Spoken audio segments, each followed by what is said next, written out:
Welcome back into the Motor Index, folks. Well, the NASCAR Cup Series heads to Texas Motor Speedway this weekend, as well as the Xfinity and Truck Series head to Texas Motor Speedway. And let's talk about some of what people are kind of talking about heading into this race. Obviously, coming off of Talladega, controversial race for its different reasons. It's been a weird time in the past few weeks, and I think people just kind of need to put this into perspective a little bit. So you've got Martinsville, you've got Darlington, Bristol, and then you've got Talladega as the last four races. We all know the issues with the super speedways, which say what you want. I think they're a little overblown, but then you look at the short tracks, obviously not overblown. Everybody can see that issue clear as day. We have significant issues with the short tracks, not a secret. Then you look at Darlington. Say what you want about Darlington. I think it was actually an all right race. Some might disagree. I think Denny Hamlin winning this race, could have affected how the public perceives it just because of how many people dislike Denny Hamlin. So I think there's a lot of factors in why the last 4 weeks felt like, the world's ending in NASCAR. Oh, we've had 4 bad races in a row. Bad races. I don't think they were as bad as people are making them out to be. The short track races, I think, were bad. The other two, I don't think were that bad. Anyways, I think we've got a stretch of races here coming up. We've got Texas, got Kansas, then you've got the All-Star race, which we'll see. I'm not optimistic that's going to be the greatest race, but we'll see. Short track, we'll see.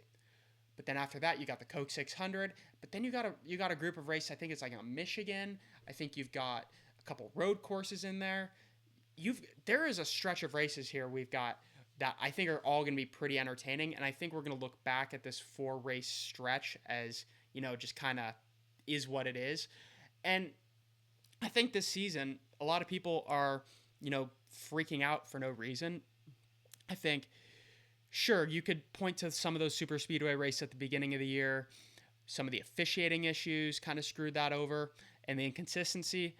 But ever since, I thought the racing from about like Coda through Homestead was really good. I thought. I don't know how the masses felt, but I thought those races were good. I even thought the Daytona 500 in Atlanta were good, apart from the endings. And yeah, I get it. Like, people are going to complain, but come on. Let's just. We got a lot of things going for our sport. Let's not just sit here and complain 24/7. But anyways, Texas, a track that's obviously had its, I don't want to say controversies, but it's had its complaints for sure. It's been a little better as of late. It's produced some interesting winners. It's been a playoff race from time to time recently. Last year, I don't believe it. It was not because Chase Elliott won, but the years prior, it was a playoff race. But now it's just kind of relegated to its spring date. And I think the racing's gotten pretty decent, honestly. I think you're able to pass if you've got, like, the good cars are able to pass, and the good drivers at this track move to the front every time we go here. So I don't know. I think, and another aspect to this is that tire wear has not really been a factor here. So there's some interesting strategies that can go on. I know NASCAR fans don't actually like strategies as it relates to, pit road, pitting and stuff, all that type of stuff. I know NASCAR fans are not a big fan of that, but that makes things interesting. And I think there could be some interesting strategy here as far as, maybe somebody takes fuel earlier, takes a little less fuel later, gets off pit road. Maybe somebody takes a 2-tire gamble. Who knows how the cautions are going to fall? There's been a lot. That's a big thing with this racetrack. A lot of cautions have been bred here. It's a very treacherous racetrack. So I think I heard somewhere yesterday that it was like 16 cautions last time we were here, which is crazy. So restarts are going to be important. Keeping that car clean is going to be important, and staying out of trouble. So, but I do, and I think another aspect to this race weekend is, what's the future of Texas Motor Speedway hold? We're hearing a lot of rumors that NASCAR wants to Atlanta another 1.5-mile track and turn it into a super speedway. I don't know if there's been rumors it's Texas. There was rumors it's Kansas. I don't think it's going to be Kansas. There's rumors maybe Las Vegas, but I think of the intermediates on the schedule, I think Texas would make the most sense. just given how good the other intermediates are. But we'll see. I think this one. I think if this is a bad race, it could potentially accelerate that process towards it becoming a super speedway. So we'll see. We're gonna see how this weekend plays out.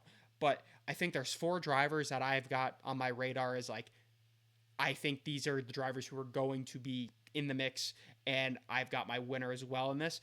Those 4 drivers are Kyle Larson, Ryan Blaney, Bubba Wallace, and Tyler Reddick. 2 of the 2311 guys, obviously, and then a Hendrick and a Penske guy. Larson, obviously, has won here before.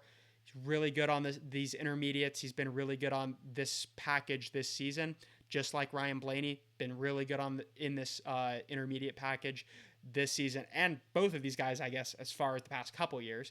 But I absolutely just expect them to be, if they're not winning the race or in contention, they're going to be in the top 10, absolutely. But I think the winner is going to come from this group of 4 drivers. And then 2311, both those guys, I mean, Reddick's won here. Bubba Wallace won the pole here a few years ago and led a bunch of laps. So there's a